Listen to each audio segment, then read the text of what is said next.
Hola Masha Lovers, ¿cómo están? Bienvenidos a otro Masha Talks. Y por supuesto, este fin de semana tuvimos 3 eventos súper importantes. De los 3 eventos empezamos con la quinta etapa de 7 de la serie de Junior Grand Prix. También tuvimos la primera etapa de la Copa de Rusia, que se puso bastante bueno. Y para terminar tuvimos Nebelhorn Trophy. Así que por favor acompáñenme hasta el final de este Masha Talks para que se enteren de absolutamente todo lo que pasó. Vamos a iniciar con la serie de Junior Grand Prix.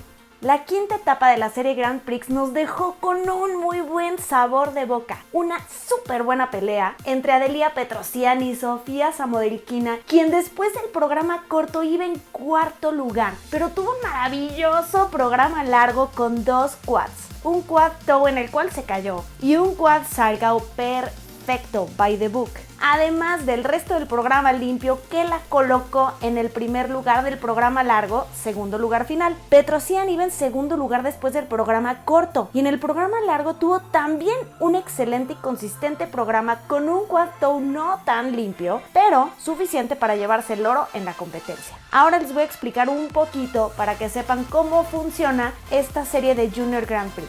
De las 7 etapas de la serie de Junior Grand Prix, cada patinadora tiene derecho a competir en 2. Las patinadoras rusas no pudieron competir en la primera y segunda etapa, por lo cual están pidiendo que la selección de las 6 mejores para la final se haga en esta ocasión por puntaje promedio en lugar del sistema usual, que da ciertos puntos dependiendo del lugar que hayan tenido en la competencia. Es decir, quien quede en una competencia en primer lugar obtiene 15 puntos, el segundo lugar 13 puntos, tercer lugar 11 puntos, etc. Tomando en cuenta este modelo de clasificación que está proponiendo Rusia, el top 6 es exclusivo de Rusia. Algo súper impresionante. Los standings hasta el momento por puntaje quedan como está en la siguiente tabla. Sofía Akatieva en primer lugar con 233.08. Verónica Shilina con 216.92 va en segundo lugar. En tercer lugar, Sofía Muravieva con 208.25. En cuarto, Anastasia Sinina con 206.20. En quinto, Adelia Petrosian con 205.89. Y en sexto, Sofía Samodelkina con 204.03.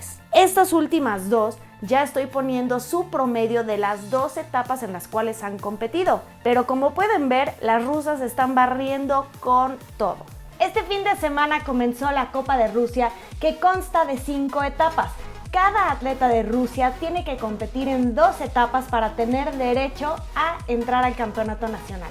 Así que acompáñenme y vamos a ver qué pasó en la rama femenil.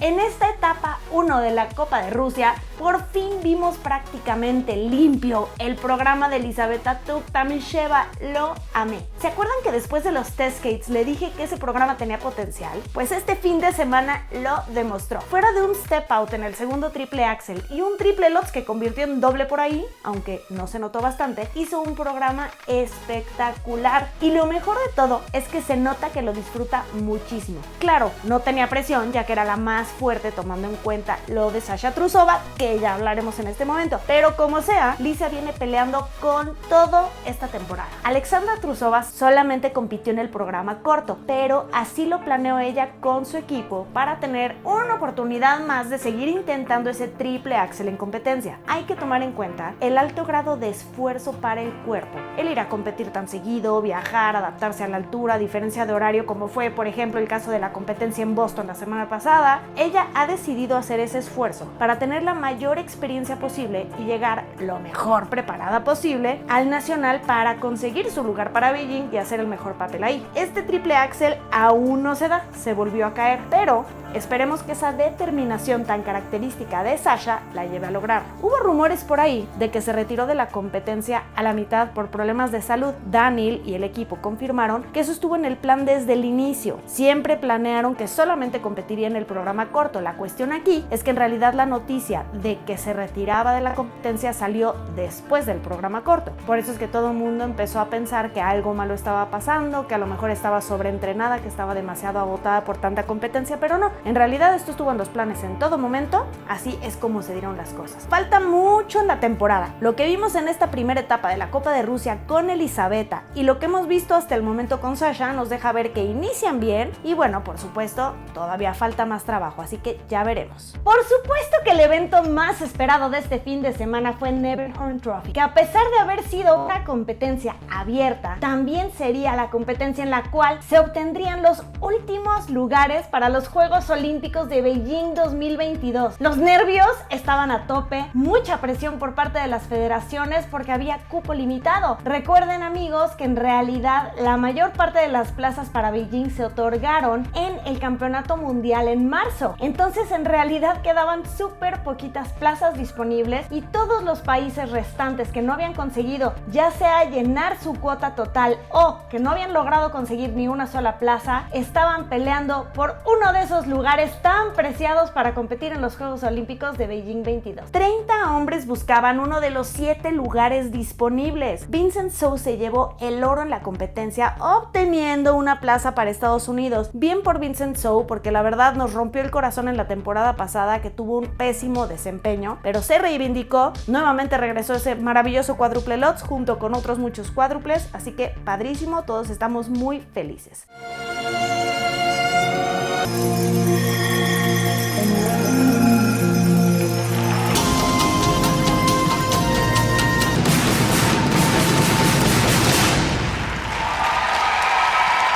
Adam Xiaohim Fa ganó una segunda plaza para Francia. En tercer lugar quedó Marc Kondratyuk ganando una tercera plaza para Rusia. Corea, Azerbaiyán, Australia y Canadá se llevaron el resto. En danza solamente quedaban 4 lugares disponibles y fueron ocupados por Finlandia, Georgia, Armenia y República Checa. En el caso de las parejas era aún más difícil, ya que solamente quedaban 3 puestos. El momento más emotivo de la competencia fue cuando Laura Barquero y Marcos Sandrón de España consiguieron la clasificación a los Juegos Olímpicos de Beijing 2022, convirtiéndolos en la primera pareja de España en lograrlo.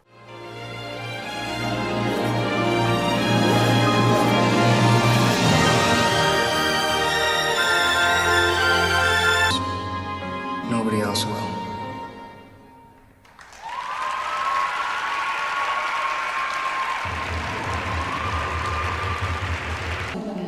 They've earned a total of 119.60 points in the free skate, and with a combined total of 181.61 points, they are currently in first place. Thank you. Las otras 2 plazas fueron para Georgia e Israel. Por último, en la rama femenil, 33 mujeres compitieron por uno de los 6 lugares disponibles. Alyssa Liu aseguró una tercera plaza para Estados Unidos. Lideró la competencia de inicio a fin, siendo esta temporada su debut senior. El único error realmente fue ese triple axel en el cual se abrió en el programa largo. Estaba un poco decepcionada, pero en general estaba contenta por su performance en la competencia. Solamente ese triple axel que sabemos que lo tiene. Y los demás países en clasificar en la rama femenil fueron Polonia, Bielorrusia, Suiza, Ucrania y Australia.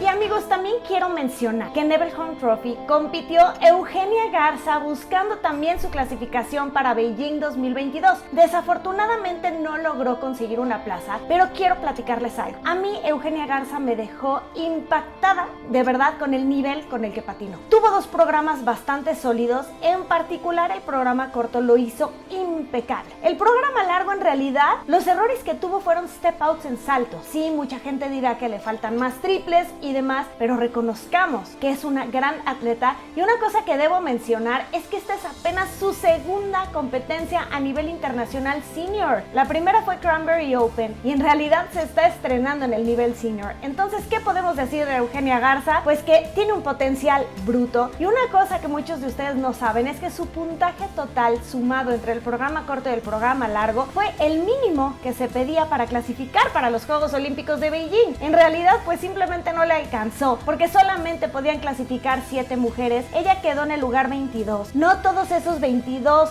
anteriores estaban buscando una plaza olímpica, pero la competencia la verdad es que sí estaba bastante fuerte. ¿Qué puedo decir? Eugenia, por favor no te retires, aguanta un ciclo más, y puso el nombre de México en alto. Así que bueno, pues muy contentos, súper orgullosos del trabajo que hizo este fin de semana, y esperemos que podamos ver más de Eugenia Garza en próximas competencias. Amigos, por favor, díganme qué piensan de todo esto. Yo estoy muy contenta, muy satisfecha de quienes se llevaron estas plazas olímpicas. Me encanta ver cómo se está acomodando ya la temporada, cómo van nuestros patinadores favoritos avanzando y digamos en esta dirección hacia los Juegos Olímpicos. No dejen de decirme en sus comentarios absolutamente todo lo que piensan sobre lo acontecido este fin de semana. Por favor, denle like a este video si les gustó, suscríbanse a mi canal. También por favor síganme en todas mis redes sociales. Nos vemos en el próximo Masha Talk. Yo soy Masha y recuerden que aquí el café se toma con hielo.